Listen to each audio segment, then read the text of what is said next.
Welcome to a sunny new podcast where I'll be speaking to people from the arts, business and beyond, and shining a light on their stories of success on the South Coast. Welcome to Success on the South Coast. In today's episode, I'm talking to Steve Jones. Steve was part of the management team that transformed Fitness First into the largest independent health club chain in the world.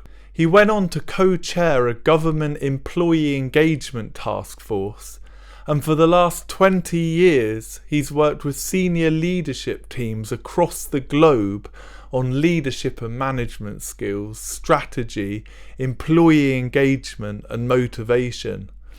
We also talk about the importance of talent attraction and retention, the focus of his latest book, How to Become an Employer of Choice. Steve is passionate about making people and businesses outstanding. He's great company and full of wisdom. I really enjoyed our chat and I'm sure you will too. So if you're sitting comfortably, let's do this.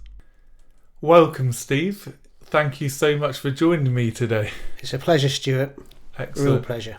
Well, it's funny because we only met just a few minutes round the corner from here, and I was telling you the story before that I was on a lunch break and I literally had 45 minutes and I knew the B2B Expo was on, and I thought I'll run round, see what's going on. And when I was there, I saw that there was a workshop called Unlocking Employee Engagement and Motivations, which is a subject that I'm really passionate about. So I ended up coming and sitting in on that session, and I was sat there thinking after a few minutes, I've got to get this guy on the podcast. I was still in the early kind of stages of coming up with the idea, but you were so engaging and it was a subject that I really find fascinating. So it's great for me that you were one of the very first people that I reached out to, and here we are. Yeah, well, I'm honoured to be here, Stuart. It's a real pleasure. Excellent.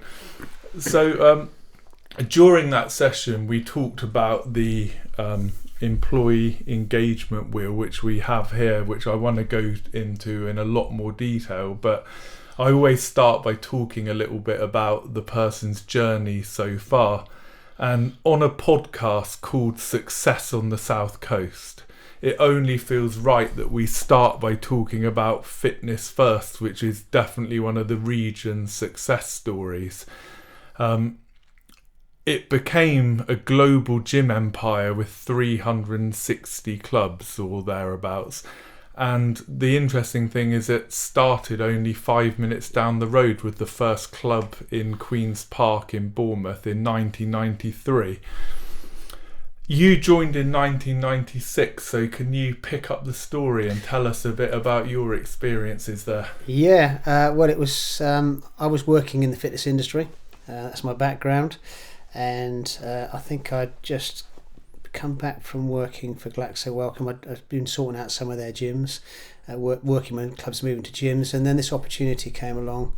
I was actually, funny enough, I was at a presentation award for something I'd won up in Birmingham at the LIW, Leisure Industry Week, and the person who presented to me was Sean Phillips, who was actually the operations director for Fitness First. Okay. And he was quizzing me as to what I'd won, and then he got curious and he said, I think I need you to come and talk to me. Excellent. So then they offered me a job. So it's basically I went into the Fareham Club, which was just recently opened, and it was not getting the traction it should. It was being poorly managed. So how many gyms did they have at that point then when you joined? About 13. So it was the unlucky 13 probably. So they were quite new to the marketplace, and they got rid of the manager, and it was a bit of a mess, and all the staff were about to leave. That was what I was faced with. Okay. So they said, we think you can come in, and so I troubleshooted it, for about 2 months, sorted it all out, and they thought, oh, yeah, okay, I think you're wasted as a gym manager. So hence I became what they call a cluster manager. So I was now then out opening clubs, kitting them out, training the staff, and then moving to the next club, that kind of stuff. Okay. So that was great fun, really exciting, but I still had to manage clubs, and if we lost managers, I had to step in. So there's been times where I'd be running 3 or 4 clubs and opening a club. Yeah. So it was very entrepreneurial, very exciting. Wow. Good fun. And ultimately, I think over a period of, was it 7 years, you were part of that management team that actually took it to the world's biggest independent gym chain. Yeah, absolutely. So when we first had what we call our cluster meetings, there would be about 14 managers in the room, and then eventually we're going to Blackpool. We had 300 managers, receptionists, God knows what else. So it just took on a life of its own. Yeah. And then of course we were opening a club a week at one point in the UK and 2 worldwide. So it suddenly became this massive. It was really good fun until the city got hold of it, I'd say. And then let's just pause 1 second, because as people will guess from the title of the podcast, one of the themes I like to touch on is success.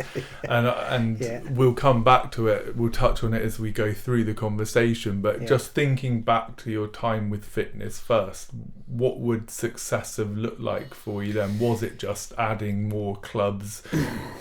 No, for me it was the entrepreneurial buzz, the fact that you could introduce new ideas, new ways of going to market, new ways of finding clients, the systems and processes that supported that. It was a fascinating journey, very entrepreneurial. I mean, you can have a massive input to it. Yeah. And I felt that it touched on my creativity, so I was able to think outside the box and bring different things. And then when the city got hold of it, it changed because it became highly regulated, very systemised. And I guess it becomes all about the bottom line then. And to be fairness, we were running a bit scared of the city. So, we were responsible to the city. Therefore, my salespeople reporting every 15 minutes. That's what it felt like. It might not have been the truth, but that's what it felt like. So it just became... And then we used to have this thing called voicemail. And at the end of I don't know if you remember voicemail, but we didn't have email very much in those days. So you'd have this voicemail which you'd dial into to pick up your voicemails, and there'd be about 30 or 40 voicemails at the end of the day, all from people at head office trying to justify their roles, in my opinion. So it became actually a bit pointless to me, and I fell out of love with it. Well, that's probably a good place to jump off then into the next phase of your journey, where you've ultimately ended up working in the kind of capacity you do now. Can you talk us through what that chapter looked like, and particularly around where you got the role as co-chair of that government task force looking at employee engagement? So I left fitness first because actually it was the right thing to do. I felt really unmotivated, highly skilled but unmotivated. So I made the decision. I made a decision when I was a youngster that I think it was about 23. I'm just diversifying a bit here. But when I was 23, I worked out I spend most of my life sleeping, the rest of it working, and I'd have some social time. So whatever I did work-wise, I needed to enjoy. And if I didn't enjoy it, not to moan about it, to do something about it. So that was my remit. So it's a great principle to live by, to be honest. It's a good lesson for people to think about. Yes, and to be honest, it served me well, because I got to the point with Fitness First where I stopped enjoying what I was doing, and I fell out of love with the business. So I took some time out, took my share options, took some time out, and walked up and down the seafront where I lived with my Jack Russell, looking like a hobo, thinking, well, what am I going to do now? What's next? And very quickly I realised that after having a bit of time out, I could probably help people with their growth, having experienced such vast growth. So I set up a coaching business to help companies grow. And within about sort of 6 months of doing that, I was approached by a company called Sherlaws that specialised in SME fast growth. So they were coming from Australia to the UK, and they contacted me, and I looked at all their methodologies, tools and techniques, and of course it mapped perfectly my Fitness First journey. So I had the experience plus the toolkit. So I started working with my clients, which I had to find and work with their methodologies, and it was great fun. I really enjoyed it. And about 3 years in, I had an epiphany moment. I thought, well, actually, do you know what? We're dealing with fast growth companies here, but the bit that's missing for me is there's nothing about leadership. and motivation and taking talent with you. Now, if you're going to grow a company fast, you need to attract and keep talent. Okay. So I started to look at those areas: leadership, motivation. Unbeknown to me, at the time it's called employee engagement. Yeah. Now, I got a phone call from a friend of mine who was working with the government task force team. Said, "Look, I think you could add value." Okay. So I went up to London. Used to go up to the Engage for Success. That's the government task force team that was looking at employee engagement. They were looking at it because only 1 in 3 people were actually engaged in their work. So 2/3 of the population disengaged. Which is really scary, isn't it, when you think about it as a statistic? It's a frightening thing, and it was really good because they started to look at companies that were bucking the trend, that were doing it right, and they found 4 key things. So I co-chaired the steering committee for about 3 years, and I realised that actually we're finding all this information out, but nobody's doing anything with it. Yeah. So I thought, here's an opportunity. Yeah. So I stepped away, and I went down to the Vitality Stadium, which again is quite close to here. It is, yep. And home of AFC Bournemouth, yeah, for those that yeah. don't know. I see you've got a Bournemouth cap behind you, so you're obviously a fan. So I did a presentation to a bunch of business owners, and in the audience was a guy from Inspire called Warren Munson. So he had an accountancy firm, about 50 staff, 5 million turnover, and he said, "I think I need you to come and do some work with me." So I spent spent a year working with him and his senior management team. Now, he was interesting because he had come out of one of the big 4 accountancy firms in London. Yeah. They'd offered him a partnership, and when he looked at the partners, he said, "They all look so knackered and tired. Do I really want to go on that journey? No." So he came down and set up a business, an accountancy firm, to look after entrepreneurs. And that was going really well, but 10 years in, it was starting to look like the company he'd left. And he'd focused, with his own admission, he'd focused on the money and fallen out of love with his business. So I spent a year getting him back in love with his business. And then he said, "Look, I think you could help one of my top clients, Ace Technologies," again a local firm, 100 staff, 18.5 million turnover. So I spent a year with them, with their board and their senior management team, and they were a second generation business. So we had old school and new school, going on, and the battle between we like it like it is and we want to change it. Bit of a clash of cultures going on. Yeah, massive clash, and then we had. So I spent a year with them, and then they transformed their business, and both businesses have since been sold. Yeah. And both businesses won awards for their employee engagement. So I thought, I've got something here. So then I thought, how do I simplify this so that it makes sense and I can sell it a lot easier? So I developed the Wheel of Engagement, which we're going to talk about. And I was going to just say, because you mentioned earlier with regards to the task force, you uncovered 4 factors. Is that the 4 factors that we'll talk about in the wheel? Yeah, it is, because they're 4 things. I can talk about them now if you want. No, let's hold that thought and get back to it. But so there's the 4 main themes, and I just created that's what I'd run through for a year with the 2 companies. And then I got asked to write that book, which we've got, which is Mapping Motivation for Engagement. So that was commissioned by Routledge. So I thought, yes, I've got something here, but how can I productize it? Yeah. So I developed a 4-day leadership program, which is delivered every 3 weeks in a company over 2 to 3 months, which gives them all the tools and techniques they would need to cover off that wheel in their organisation and to think and behave like a good leadership team. So I productised that, and then I built the Wheel of Engagement, which we talked about, and then I've written a few books around the stuff. Yeah. So, no, it's an amazing journey. I'm really looking forward to getting stuck into all of the stuff around talent. So let's talk talent acquisition and retention. I heard Stephen Bartlett say that in his opinion, in a way, all organisations are basically recruitment companies, which I actually thought was a great way of looking at it. It's all about getting great people in, and he said his number 1 job was to recruit good people and create a culture where we get the best out of those people. In his role as like a CEO, he saw that as number 1. So I wondered, from your point of view, is there empirical evidence that having great people who are engaged is a critical success factor? Yeah. Well, in my opinion, yes. The empirical evidence is when you get it wrong. Okay, I think so. If you think about, if you look at what Gallup is saying now, it's only 23% of staff are actually currently engaged in the UK. So it's not got any better, possibly a little bit worse. 1 in 4, roughly. Yeah.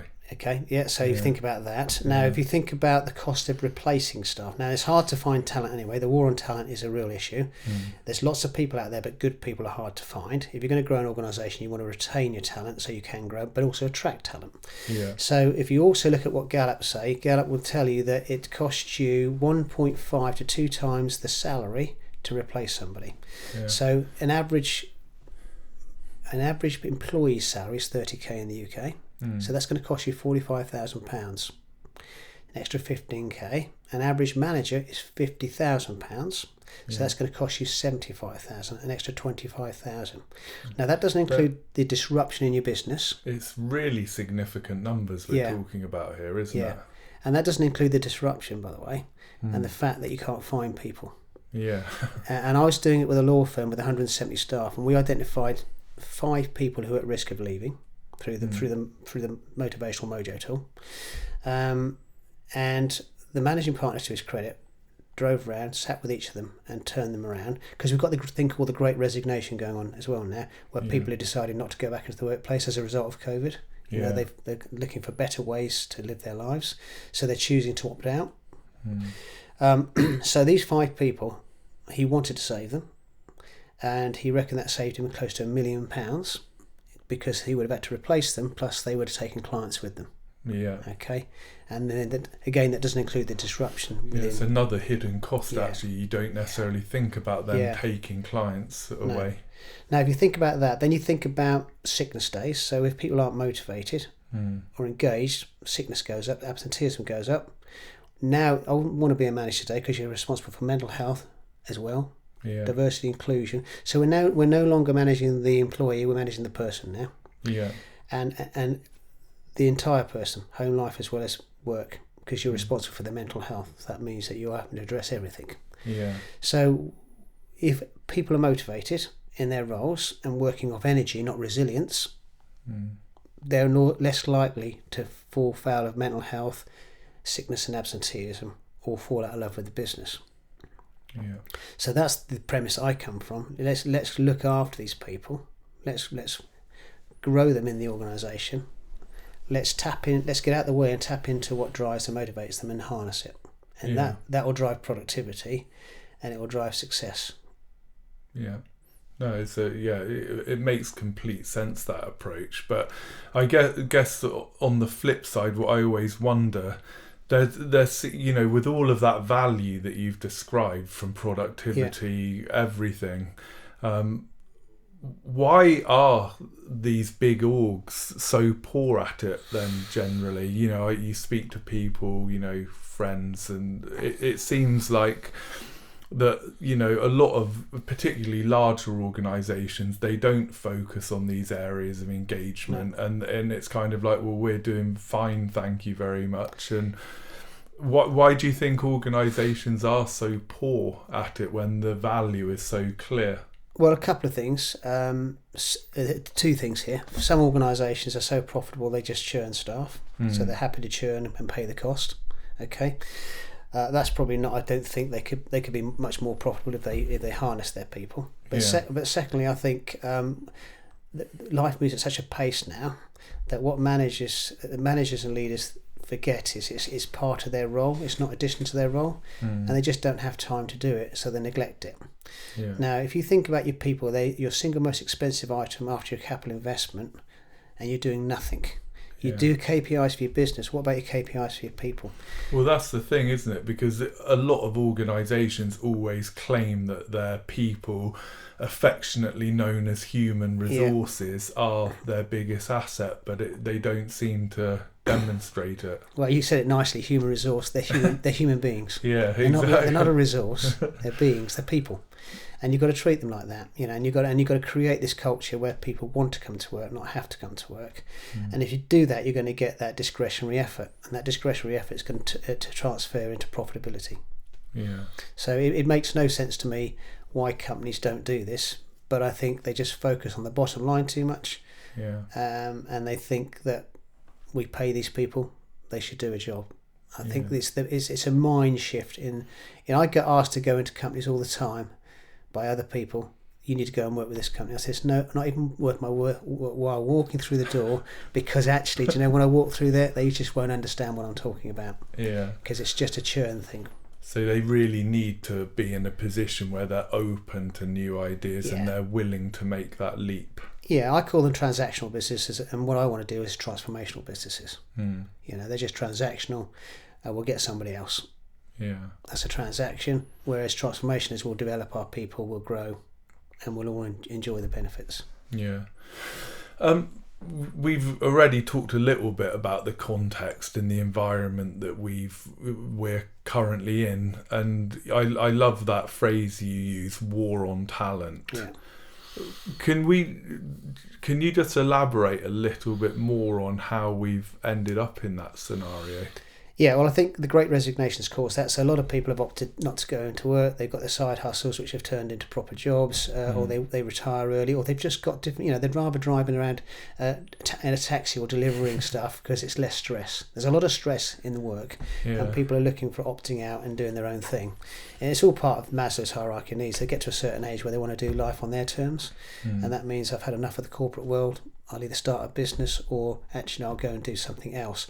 So you've got this amazing amount of talent at the top end, 45 to 50 years upwards, that's going to be leaving businesses because they simply just want to do their own thing. And unless you can work out how to keep them in their business and allow them to do their own thing within your business, you're going to constantly have this war on talent, because actually to try and replace some of that skill set is really, really difficult to find the people, and everybody's after it. And even, I've got recruitment agencies I work with, even they struggle to find the people. So there's a lot of people out there, not good people there. So I guess there is a positive story in there somewhere, though, because I guess if you're the right candidate, is it a talent's market at the moment then, because of that lack of supply, would you say? Absolutely. I think you're right. I mean, we're on the south coast. The other challenge we've got is down here is we can't pay London rates, and someone can sit at home and get a London rate from a London company.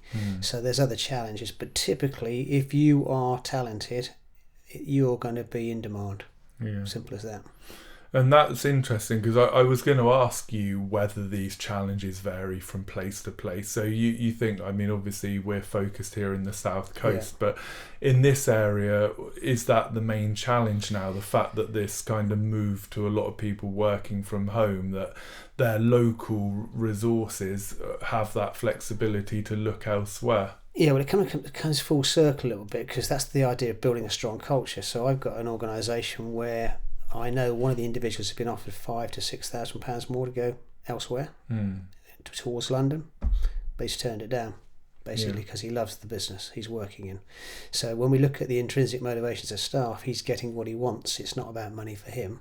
So it's not always about money, and that's the thing about the South Coast. I think if you can build your culture so you are a great place to work and people are going to enjoy it, and that means flexing lifestyle and that kind of stuff, so you can pick kids up and things like that, rather than just 9 to 5 grind, you're going to start attracting that talent, not because of the money but because of the business. No, definitely, totally agree with all that. And I guess we've touched on this as well, but now that all these people are working from home, it does give organisations a completely different challenge in terms of employee engagement, because number one, the traditional things, you haven't got your eyes on them all of the time. So how has employee engagement changed, and what kind of tools are in place now to keep a more kind of distributed workforce engaged? It's interesting, because I've got a client, the HubSpot client, that basically they've employed people they've never met, and they work in foreign countries, and it works perfectly. So there is that element of hybrid working has worked, or even just full working from home. But also, to your question, I think that's the point of having good leadership skills and understanding that people are motivated different ways, and how you manage those motivations. For instance, if someone wants that freedom to work from home, the last thing you want to do is be a control freak around them. trying to check in on them every 5 minutes, because that's going to drive them mad if they like freedom. So the way to manage them is to give them clear, concise instructions about what you'd like to achieve, agree it with them, and then leave them alone and agree on a reporting process, and then it's going to work.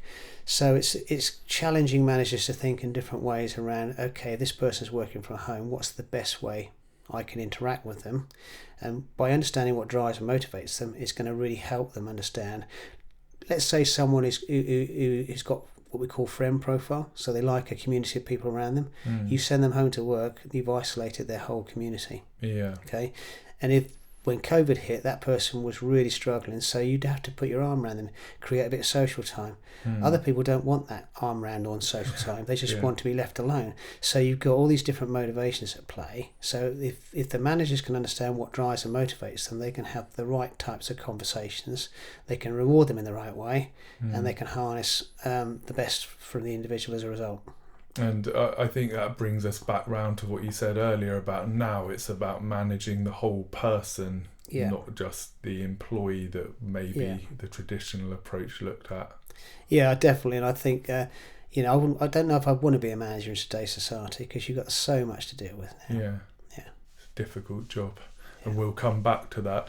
So I think this is a perfect time then to jump into talking about the new book, How to Become an Employer of Choice. And I love the tagline here, unleash your growth through talent attraction and retention. And as we said, the process kicks off with a QR code to go, which takes you through the employee engagement wheel. I've done it a couple of times myself. It's really interesting the way it's structured. It's a framework which helps companies become an employer of choice, and it covers 8 key drivers across 4 areas. So we have strategic narrative, engaging managers, employee voice, and integrity. So shall we talk a little bit around those 4 areas? And I think everyone likes a good story. So let's start with strategic narrative. And I often hear and read things now where, certainly from a marketing point of view, everyone's kind of shifted to this idea of telling stories about the owners and connecting with consumers that way. It does seem, though, that although that's the external view and companies are probably getting better at doing that, from an internal point of view, they're probably missing a trick and not including that, almost forgetting that as part of the recruitment and that kind of internal perspective on the talent recruitment and retention. Yeah. So the reason I start with story, the strategic narrative, is a story about where you've been, where you are, where you're going. So that's the strategic narrative. The point of the story is that if you want to earn more money, tell a better story. That's what, first of all. Okay. So companies should be aware of that. And companies talk about their products and their services all the time. That just makes them a Me Too company, because I can buy their products and services anyway. It doesn't really distinguish them. Yeah. And then you've got to think, do you want staff to come to you to work for pay, or do you want them to work for a company where they're passionate? Okay. Now, a story, people buy in an emotional space. So a story ties them into the company. They understand why the company exists, what the owner was trying to achieve when they set it up, and the history, and also where they're going. And it's important to know where you're going, have a 3-year vision as well, because if you think about someone joining an organisation, they want to join an organisation they believe in, that's got a great story, but they also want to know how they're going to fit over the next 3 years, okay? And they want it communicated to them. So I talk to business owners to say, look, you've got a story, do all your staff know it? Oh, yeah, do. Then we do the quiz, and then we realise that all the staff don't know it. Yeah. Those who've been in there 10 years, since it started, maybe will know the story. Those who've just joined 5 minutes ago don't know the story, because it's not part of the onboarding process. And I said, look, all you've got to do is video yourself talking about the story and update it every 6 months, and it's part of your onboarding and everybody knows it. And then you stick it on your website, and that's a reason for someone to apply for a job for you as well. So you're missing an opportunity to really separate yourself out from the crowd by telling your story about why you started and what it stands for and where you're headed, so that people can get a sense of what they're joining. Rather than, I'm going to do that because the pay suits and I just want to pick up the pay. Yeah. Completely different. So many good lessons in that story, just in terms of how you can embed it in your entire organisation, and from day one through the recruitment process, and then continue it evolving. Yeah, and when I do this wheel, it's amazing that they think everybody knows the story and everybody doesn't, and everybody knows the vision, but everybody doesn't know the vision. The leadership team know it, but it hasn't cascaded. No. So people don't understand where they fit. So that's the strategic narrative. Yeah. So moving on then to the second element, engaging managers. And I wanted to just share a quote that I've always really liked. Again, I know there's some Richard Branson quote in your book, but one of his that I've liked is this idea of training people well enough so that they can leave, but treating them well enough so that they don't want to. Yeah. Yeah, which absolutely. Just a brilliant quote, and just kind of nails it as far as I'm concerned. Yeah, I think when I heard it, it was the way I heard it. It was, what happens if we train people and they leave? What happens if we don't train them and they stay? Okay. So it's just a spin on it. Yeah. Equally good. Equally good. Yeah, you just want to build a culture where they feel they can grow, develop as an individual, and they've got a career path. And they can see it, and they know what they need to go and learn to fulfill it.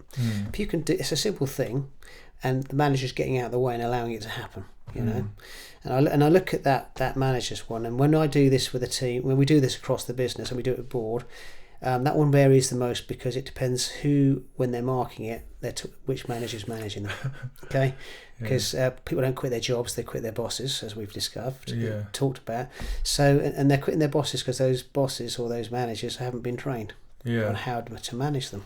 So I was going to ask you that. Sorry to interrupt, but management, it often seems like the last thing. If there's time left over in that person's day job, you'll do some management, whatever that might mean. Yeah.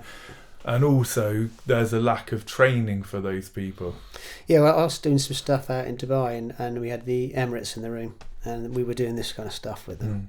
And they said, "Oh yes, our managers, it's part of their job. It's not an addition when they've got time. It's considered as part of their job."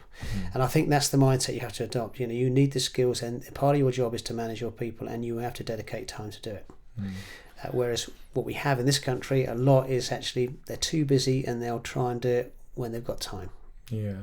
So absolutely, and I mean, so give us an example then from what your conversations with Emirates. What would look differently? How do they structure themselves, and what kind of practical things are in place that allow their managers that time to manage? Well, first of all, they train them. So they train them in what management and leadership is, and understanding the difference, and they give them the tools. And then BMW is a good example. I think I heard that they spend 10 hours. They spend an hour with each individual every week on coaching, which is, now that sounds horrendous when you've got a team of 10. That's a lot of hours, but and the managers resisted it in the first place, I believe, but now they love it because actually there's no problems as a result of it. They are not firefighting, because actually the issues are getting dealt with early, flagged up quickly, and it makes them more efficient. Yeah, that's a pretty incredible culture, isn't it, to have implemented that? Yeah. So not sure how true it is, but that's what I heard. But so that philosophy, if you think about it, prevention rather than cure, you're not firefighting. You're actually dealing with things up front. And when I was out in Abu Dhabi with a particular airline, which we won't mention, training them in this Mojo process, one guy came up to us and he said, "This is the first time in 10 years anybody's asked me how I feel." 10 years working in a job and no one's ever asked him how he felt. Can you imagine that? Yeah. So I'm sure there's people watching or listening that can probably relate to that, sadly. Yeah. So I just couldn't believe it when he said that. I thought, wow. It doesn't take a lot to listen to your people. No, that's quite scary, isn't it? You show a bit of interest. Yeah. But there you go. That's why I do what I do, I guess. Well, exactly. Yeah. There's plenty of opportunity for you, I'm sure. All right. So next up, number 3, employee voice. Yeah. Well, it comes back to the thing we talked about, Richard Branson again. So he would say, he surrounds himself with great people. So why would you employ talent and then dictate to it? He employs people so they can tell him what to do. So if you have the mentality of bringing in great people, listen to them. They're at the coalface, they know what the issues are, they're central to decision making. So the idea is to start to harness their thoughts and ideas in the decision making process rather than cascading messages. Okay, if there's a problem, they'll tell you. Let them solve it. If you gave a team, if you try to impose something on a team, they resist it. If you go, guys, we've identified a problem, you as a team have identified this problem, can you help us resolve it? They'll work for blood, sweat and tears because they feel part of it. Yeah. It's not rocket science. No. Bring people in, involve them in improving things because they want to improve it and they flagged it up rather than you second guessing. Yeah, absolutely. And I guess we talked a bit about it off air, so to speak. But I guess if you're an entrepreneur or you're running a small organisation, there's also a kind of ego involved, and it's important, isn't it, to put that aside and make sure you're actually looking to hire people that might actually be better than you, to have skills that you don't have, because they're the people that are going to drive your business forward, and you need to give them that freedom. Well, firstly, an MD's job is to make himself redundant, okay, so he can grow the business. So he wants good people. And also there's a new terminology coming in, well, it's been in for a while now, servant leadership, where you're getting out of the way, you're just orchestrating your people to be great. And that's the idea of a leader, is to take people with you, paint the picture and then take them with you, basically. And have you seen any good examples in smaller organisations where people have been able to? Well, I'll introduce you to. We said, but I'll introduce you to people. I'll get some people on your podcast that are doing a fabulous job at it, and where they're free. I've got a guy I'm going to be working with now. He's a plumber. He's got a plumbing business. He's got 3 or 4 depots.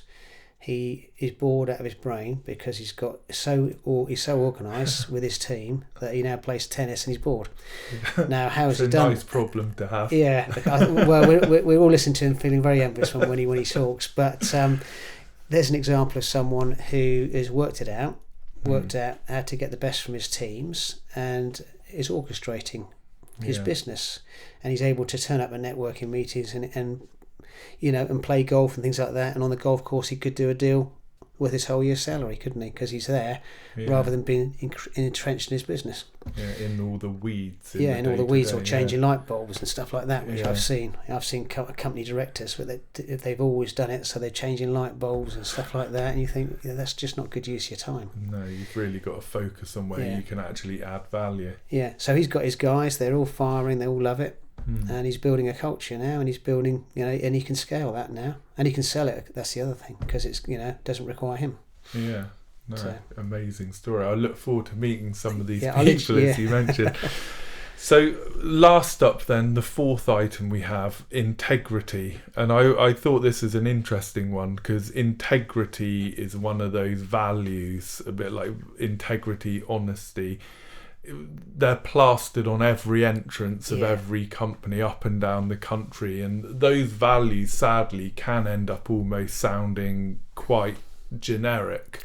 So how do you, when you talk about something like integrity, how does an organisation make that meaningful and not just like everyone else who has that as a value? Well, values are really important, because if you're not living and breathing them, then you get mistrust in an organisation.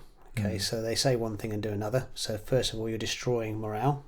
Okay, so you need to think about, and when you ask someone for their set of values, they have to scamper around and find them, or they've been on the wall so long they don't even see them all past and they can't remember. And if you ask them what they are, they can't tell you.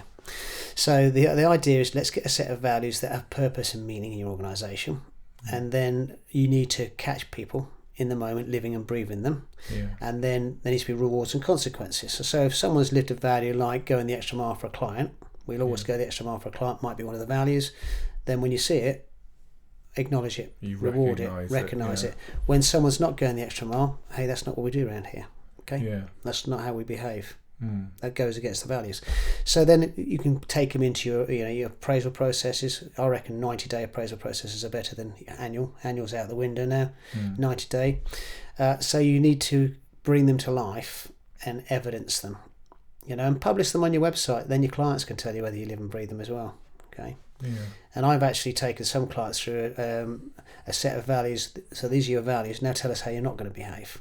And then we publish those on the website. And if you ever catch us doing this, call us on it.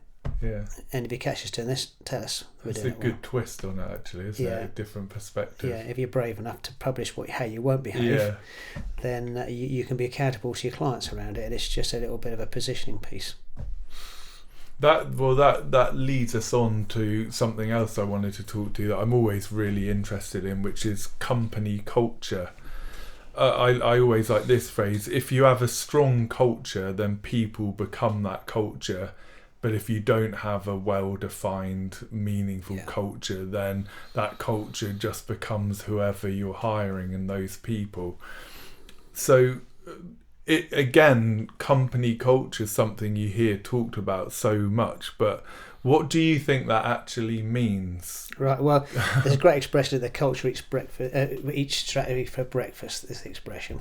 Have you heard it before? No, I haven't. So culture eats strategy for breakfast. So just think about that for a minute. You could have the best strategy in the world, but if the people aren't behind it, it's never going to happen. If you have a fantastic culture where people are behind you, where they believe in the company, where the ethics are right, where they've joined it and they feel part of it, it's going to just smash. The strategy is going to be great because everybody's going to be behind what the business wants to do, which is the strategy. Yeah. So it's just reverse thinking. That is brilliant. I really like that. I'm going to definitely use that. Yeah. So that's why culture is so important to me. It's the way you do what you do, not what you do. Yeah. So with that in mind then, what would you say differentiates a successful company in terms of company culture? Well, the way to define that is think about companies you'd want to work for. You want to work for them not because of what they do, but because of the culture. Yeah. The way they treat you, the way they operate. So I think it's difficult. You'll know a good culture when you see it, but defining it's not easy. That's the thing, isn't it? That's what kind of led me down this path to ask for your thoughts, because like I said, we talk about culture, but you can't, it's difficult to put your arms around and really kind of define exactly what it is.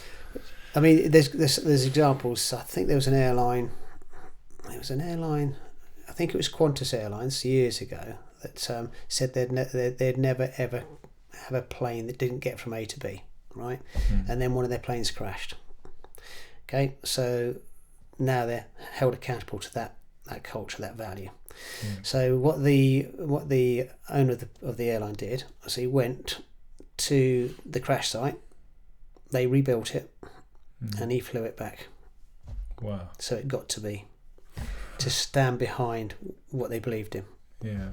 Okay, so I think once you nail your flag to the post around your values, you're accountable to your audience, whether it's internal or external.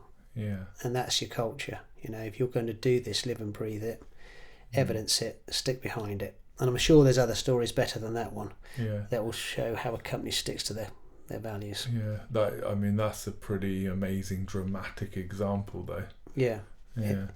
I was just thinking, hopefully there'll be maybe small business owners watching this, listening to this, and I think smaller organisations, as you kind of alluded to earlier, it's easier to maintain that culture because everyone there probably has direct line to the entrepreneur or the founder, and they live and breathe it, and they've heard the story direct and so on.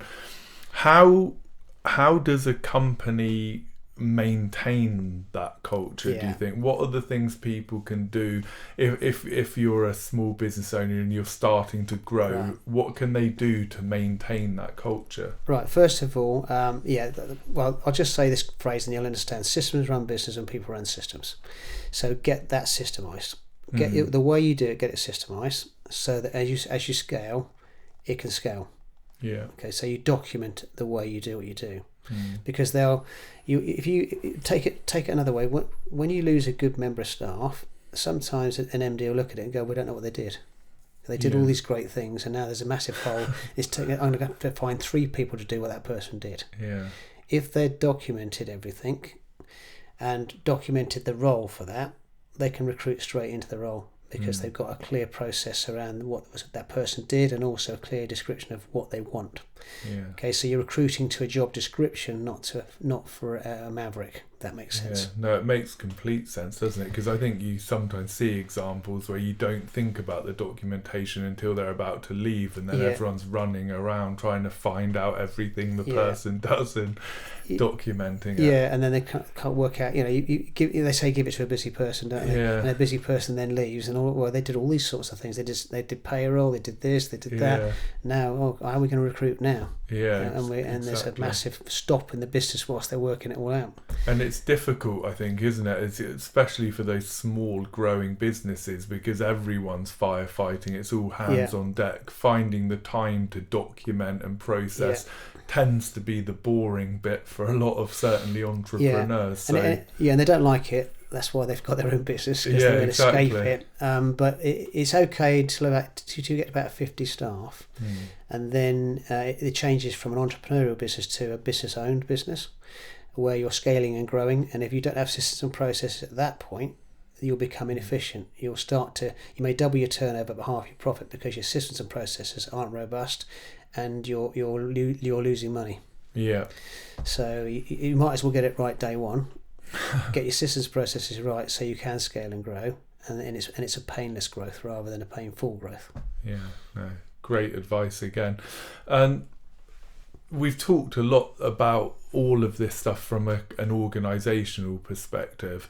I just want to flip it on its head, just to think about for an individual.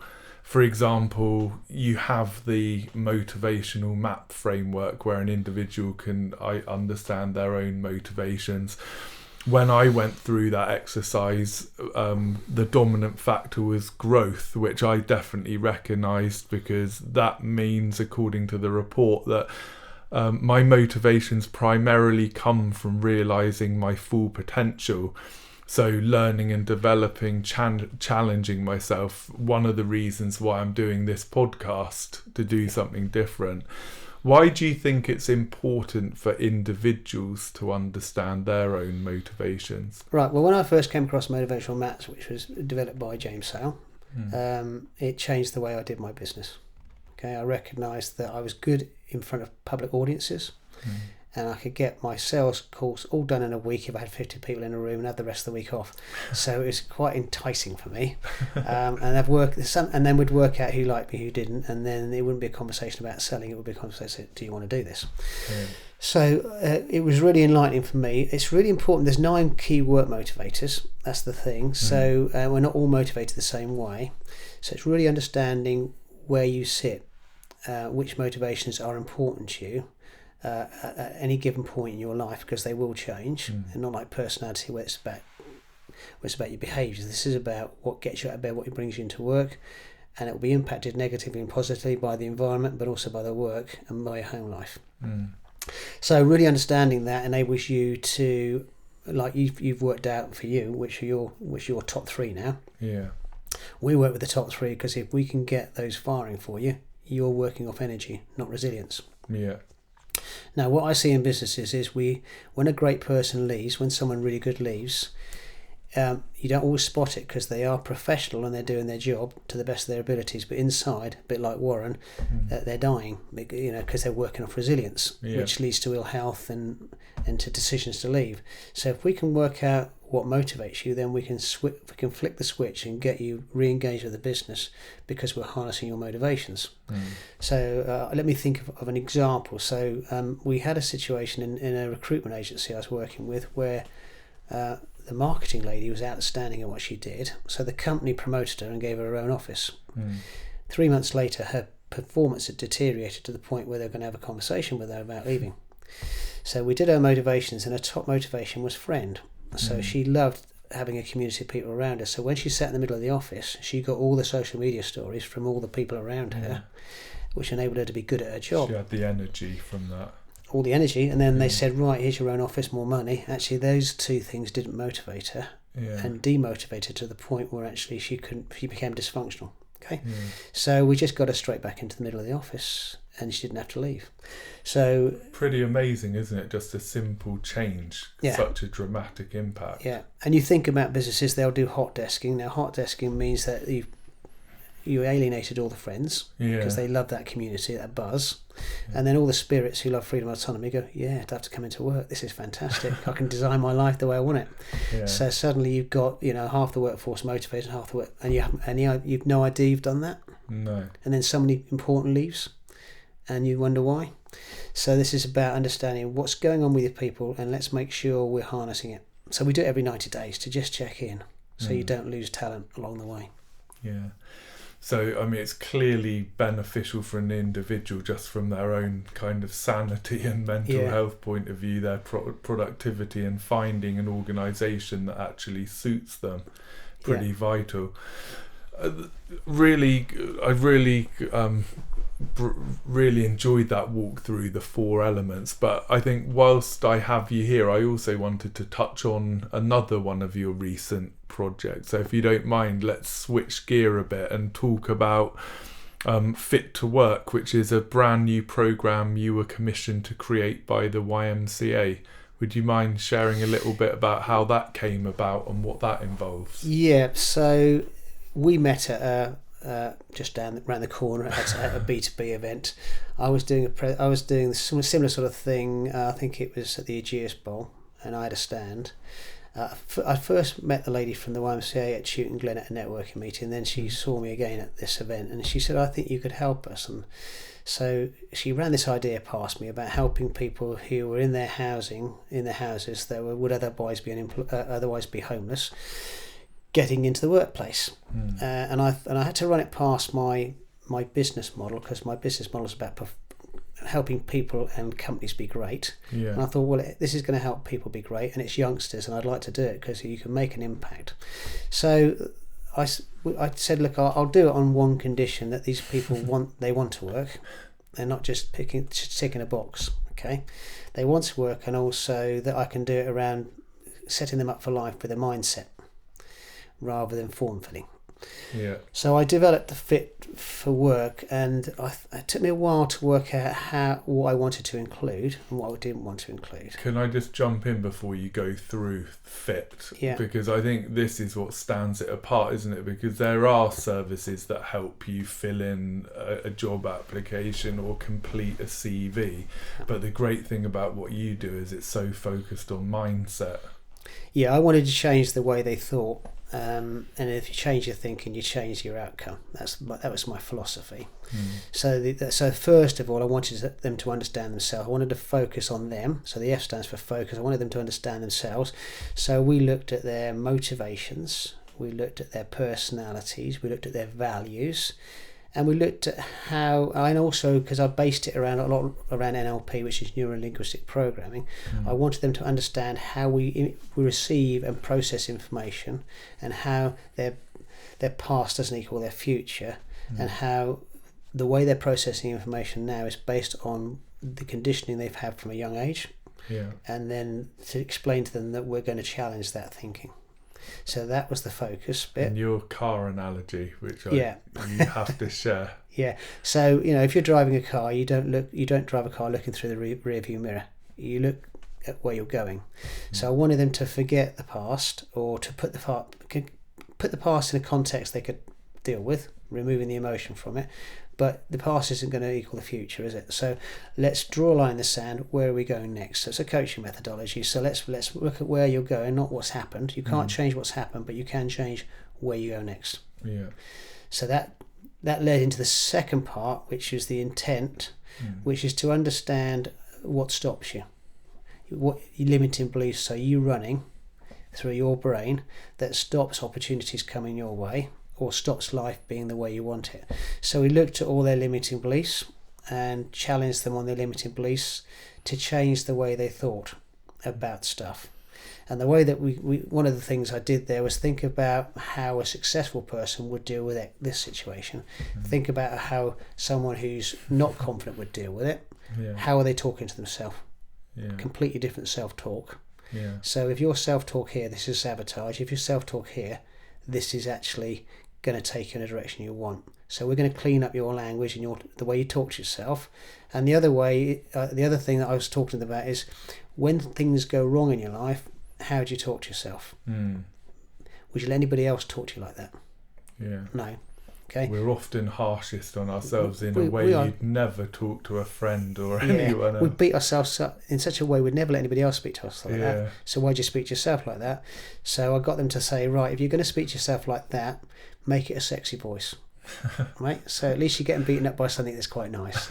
Okay? Or make it a Mickey Mouse voice so it has no power. Put it on the end of your thumb, move it to the end of your thumb from there to the end of your thumb, and tread on it. Okay? It's not serving you, it's your past conditioning and programming that's stopping you, and that's what's coming through with the voice. Okay, so when you talk to yourself, clean up your language. Okay, so if something bad has happened to someone who's really good, they're going to go, well, that was just a one-off, that's not going to happen again, I won't allow that to happen. Someone who's got negative thought processes, that always happens to me. See the difference? Completely. So now they're accepting it. It's more like the victim, isn't it? Yeah, the victim versus the victor. So we play around with that on day 2. And then day 3, we tend to look at, okay, so we've worked out who you are and your values and your motivations and your personality. We've dealt with some of your self-talk, which is the I, and the T stands for let's transformation. So let's build a plan for you to go out in the world and make a difference. So that's the T, transformation. And they love it.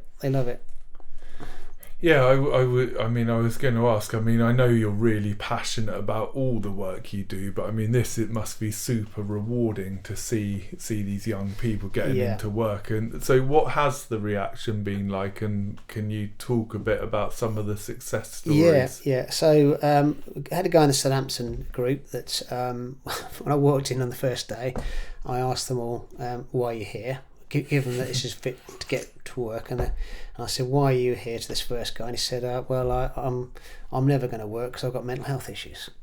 And I said, "That's interesting. So why are you here then?" So we challenged him a little bit around that, and then I dug a bit deeper. And he was a fantastic guy. He was helping out with the YMCA.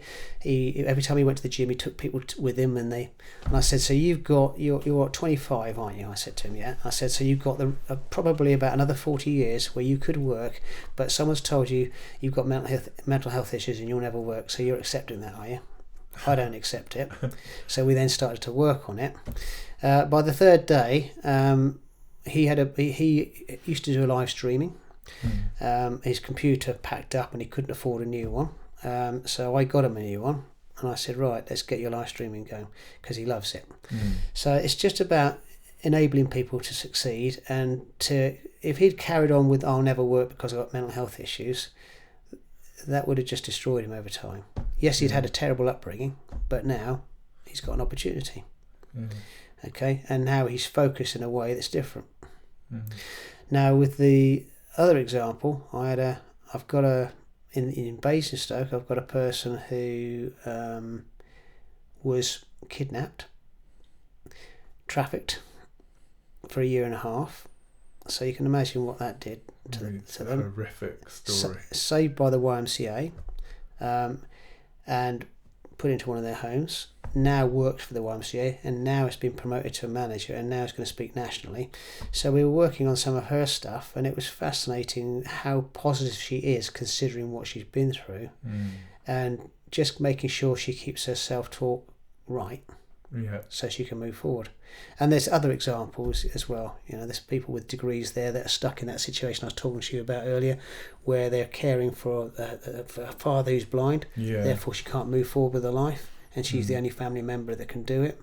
So I'm looking at ways, I'm still working with that group, so looking at ways that we can free her from that, so that she can go on and do what she wants to do. No, it's an amazing initiative, and I think you said you've currently got about 50 people already going through it, and and I must mention it was sponsored by the Masons as well. I didn't tell you that bit, so they actually paid for the programme to run, so that through their charity. So I think it's worth mentioning that as well. So that gave us the opportunity to design and build and deliver the course, and I my remit when I started was if I could make a difference to one person's life, I'd be happy. And I know when I was that age, if I'd had some of the stuff that I know now then, Yeah. It would have been amazing. Oh, it's just, yeah, when I heard about it and when I first talked to you about it, I just thought it's just a brilliant concept, just amazing, and it's a gift to these kids that have got access to it. You just mentioned the word happy. Yeah. And as you'll know, that's one of the themes we cover on this podcast. What is happiness? And one of those funny things, such a small word, but can be so complex in the modern world that we live in. But what is happiness to you? Well, happiness to me is being comfortable in my own skin, to be honest with you, and not being, there's so much social media around the way, you look at that person, they're better than me and all that kind of stuff that goes on for people. Well, it doesn't matter. Am I living the life I want to live? Am I happy in my skin? Do I feel comfortable with the way I live, conduct myself? And that's happiness for me, okay? Yeah. And I think you talked about success as well. Well, we'll come to that. So, in terms of success, I guess the first question I always ask, and I'm interested in, what are the important skills that you think you've developed that allow you to become to do what you do successfully? Yeah, I think to make my own decisions. I used to put a lot of store in other people, and sometimes wrongly. So you'd be, and we learn that through life. Actually, people trying to tell us stuff or trying to control us or manipulate us is not helpful. So I make my own decisions around who I want to work with and who I don't want to work with. Yeah. I make my own decisions about how I conduct myself. I hold myself accountable to myself. Yeah. But actually, I've learned not to beat myself up. I've learned to, if I want a day off, like today after this, I'm going to do nothing. Okay. And that will sound terrible to some people, but actually I need that time. Well, this is the highlight of your day. It would only be downhill from here. Well, that's the point. I did think that. I thought it's only going to get worse, so let's just quit. Spend the day at the beach. Have a day off and just do some of the stuff I want to do. Yeah. So, and catch up on myself and actually recharge my battery. So I'm very aware of managing my energy because I'm out with audiences all the time. Yeah. Sometimes you get completely knackered. And I do other things, like I play 5-a-side football 3 times a week. That gives me my mental health back. Yeah. And then of course I've got a home life. Yeah. So it's balancing all of those. That keeps me happy, basically. Yeah. No, that's a great answer. And wrapping that all up then, through your journey, we talked about what success might have meant at the start. As you sit here today, what do you think of as success? I think of success as having a business that functions well, that provides a living for me, and then having a good home life and good work-life balance, or balance as they call it nowadays. Is important for me. I'm not one that wants millions and millions of pounds. I just want, for me, I cherish freedom and autonomy. I cherish making a difference, and I cherish actually being able to innovate and bring new ideas. Yeah. So they're the things that really float my boat. No, and I was going to say, I really love the quote on your LinkedIn where you just say you're passionate about making people and businesses outstanding, which I think feeds into exactly what you see success as. Yeah. Yeah, it's nothing. I can tell you now, there's nothing better than when I heard some of those stories about people really wanting to come to the sessions and it making an impact. Yeah. For me, that's priceless, especially at their age. No, absolutely. In the YMCA program. Yeah. Well, we're coming to near the end, and I always finish with a regular feature that I call Life by Misadventure. And as I mentioned to you, I always think it's interesting that there's so many great lessons in life that we learn from outside our work or extracurricular activities, whether you mentioned playing sports, we talked about travelling and so on. So from your point of view, can you think of a lesson that you've learnt from an unexpected source? Yeah, years ago, I was working for a great company, doing a great job in the leisure industry, and then I got headhunted to work for a large organisation. I will remain nameless. An American organisation, and it was good money and it was a good challenge, and within a year I hated the job and I wish I'd never left the previous job. So sometimes what is shiny and gold isn't always shiny and gold. I think I learned a good lesson there. Actually, listen to your heart. It's not about the money, it's about what you do that counts. Yeah, the grass isn't always No, and greener. it definitely wasn't greener. And within a year, I wanted out, basically. And you talked also earlier when we were preparing about when you were travelling as well, and some of your experiences there. Out meeting new people, which I thought was interesting. Yeah, I used to love when I was younger. You know, I'd just take off, go to a foreign country, arrive there, and know nobody. And it was kind of like ultimate freedom for me. Very weird, isn't it? But I just used to love the actual, nobody knows me, nobody knows who I am. I'm in a foreign country, I'm travelling around. This is going to be exciting. So it kind of like that, kind of just total freedom around it. Yeah, I can't explain it, but if you understand completely. So I loved that, and it kind of still goes with what I do now. I do like the freedom to enter, well, like the YMCA program. That was I'll do that. That's interesting. Yeah, just something different. You got the flexibility where you can do that when you hear of something that you're curious about. I have to be mindful of my time, but I just thought that was such an opportunity not to miss. Completely. Well, Steve, sadly, I think we're at the end now. I just want to say thank you so much. You've been exactly the great guest that I knew you'd be. So we could talk all day on this subject, and we've already talked about coming back and maybe doing something around the mojo and maybe focusing more on motivation. But for people who want to get in touch with you, what are the best links? I think you work under the name Skills for Business Training, as the t-shirt proudly says. Yes. So that's skillsforbusinesstraining.co.uk. What else, what other ways, if there's businesses watching, what's the best way for them to reach out to you? They can put Steve out in front of the Skills for Business and email me. They can call me on 07971 882628. And they can find me on LinkedIn. Okay, perfect. We'll put all those links in the description. Thank you. But thanks again, Steve, and I look forward to catching up with you next time. Well, you've been a fabulous host, so thank you very much. I've thoroughly enjoyed myself, and the rest of the day is going to go downhill, isn't it? I think so, sadly. Cheers, Steve. Thank you.